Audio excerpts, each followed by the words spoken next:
चमन देवी ये आपके जैसा एक साधारण महिला नहीं है। ये मुंबई के नाला सुपारा में रहने वाले कई हजार लोगों को 15 से 20 दिन तक मिसलीड की थी। वहाँ के रहने वाले लोगों को बिल्कुल भी पता नहीं था कि विजय चौहान कहाँ गया है। अगर कहीं गया है काम करने के लिए तो उसका कॉल क्यों नहीं लग रहा है। उसके दोस्त, रिश्तेदार, उसके भाई अभी तक विजय चौहान को जिंदा ही समझ रहे थे, लेकिन ऐसा बिल्कुल भी नहीं था। सभी लोगों को गुमराह किया था। उस घर के अंदर कुछ किया ही ना हो, जबकि चमन देवी अपने ही घर के अंदर बहुत बड़ा क्राइम करके बैठी थी और ये क्राइम 15 से 20 दिन का समय हो गया था। चमन देवी विजय चौहान की पत्नी थी। अगर आप स्टार्टिंग से इस स्टोरी को सुनना चाहते हो तो पहले वाले वीडियो पर आप क्लिक कर सकते हो। 28 साल की चमन देवी अपने पति की हत्या करके अपने ही घर के अंदर 4 फीट गहरा गड्ढा करवा के उसे एक कपड़े में ढककर उसी गड्ढे में डाल देती है और मिट्टी से ढक देती है और 15 से 20 दिन तक उसी घर के अंदर अपने बच्चे के साथ रहती है। और जब वहाँ के रहने वाले लोगों को शक होने लगता है तो ये अपने प्रेमी के साथ अपने बच्चे को लेकर उस घर से ये फरार हो जाती है। विजय चौहान अपने माता पिता और 3 भाइयों के साथ उत्तर प्रदेश के एक छोटे से गांव में रहता था।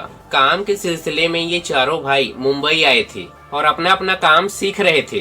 कोई राजमिस्त्री का काम करता था, कोई टाइल्स लगाने का काम करता था और ये चारों एक साथ मुंबई के नाला सुपारा इलाके में एक किराए के मकान पर रहते थे। कोई 6 महीना में घर जाता था या कोई 1 साल में अपने घर जाता था अपने माता पिता से मिलने के लिए। लेकिन 2016 या 17 में विजय चौहान की शादी एक लड़की से होती है जिसका नाम है चमन देवी। चमन देवी शादी के बाद अपने ससुराल में ही रहती थी।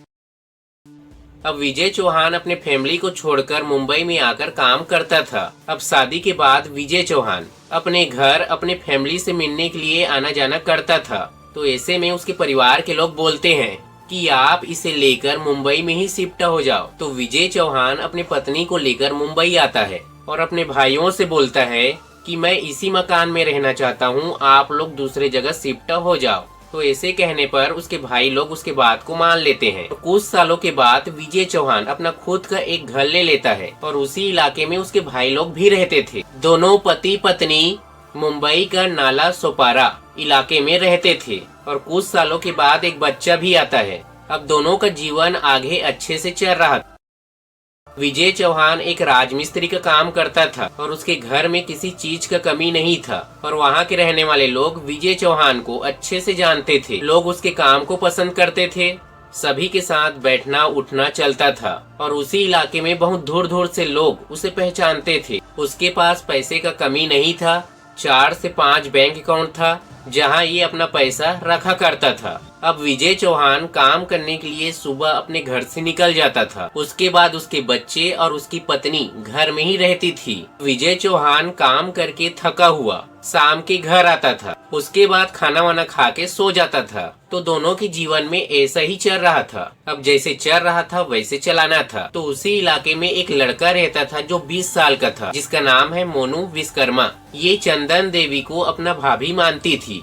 तो ये उसके घर जाता था, आता था और बच्चे के साथ खेलता था और एक फैमिली की तरह आपस में बात करते थे। जब विजय चौहान अपने काम करने के लिए घर से निकल जाता था तो उस समय मोनू उसके घर जाकर उसके साथ बात करता था और चमन देवी भी इसके साथ बात करती थी। अब दोनों बहुत ही ज्यादा खाली टाइम में एक दूसरे से बात करते थे। अब दोनों एक दूसरे को पसंद करने लगे थे। कभी कॉल से बात होता था, कभी वीडियो कॉल से बात होता था, कभी चैट से बात होता था। चमन देवी की पति इस बात से अनजान था कि दोनों के बीच आपस में क्या चल रहा है, क्योंकि दोनों एक ही इलाके में रहते थे और एक दूसरे को जानते भी थे। Sonu BSc IT 3rd year में पढ़ाई कर रहा था और उसी बीच चमन देवी एक रिंग देता है सोनू को, जो भरोसा दिलाता है सच्चे प्यार का। अब मैं आपको जो बताने वाला हूँ उसे ध्यान से सुनना, क्योंकि ये बहुत ही ज्यादा खौफनाक होने वाला है। जब इस हत्या का खुलासा किया गया और दोनों आरोपियों को पकड़ लिया गया, फिर उस नाला सोपारा इलाके में कैसा माहौल था। एक बहुत ही ज्यादा डरावना माहौल था। वहाँ के रहने वाले लोग दिन में तो काम करते थे और अपने घर में रहते थे, लेकिन जैसी ही रात होता था तो ये अपने घर को छोड़कर दूसरे जगह सोने के लिए जाते थे, क्योंकि उस इलाके में सभी लोग, छोटे बच्चे, सियान, बूढ़ा, सभी लोग डरे हुए थे। घर में दिन में सोते समय, खाना खाते समय और कुछ दिखाई नहीं देता था विजय चौहान की हत्या के अलावा, क्योंकि वहाँ के रहने वाले लोग बहुत ही ज्यादा सस्पेंस में थे। क्या चमन देवी अपने पति के साथ ऐसा भी कर सकती है जिस प्रकार ये क्राइम को अंजाम दिया था। दूसरे तरफ 18 से 20 साल के लड़के भी डरे हुए थे और एक ही बात अपने मम्मी से बोलते थे कि मैं किसी भी लड़की के साथ शादी नहीं करूंगा, क्योंकि कल मेरे साथ भी ऐसा हो सकता है, इसीलिए मैं शादी नहीं करूंगा। ऐसे लड़के अपनी मम्मी से बोलने लगे थे। महिला को छोड़ो, पति भी बहुत ज्यादा डरे हुए थे,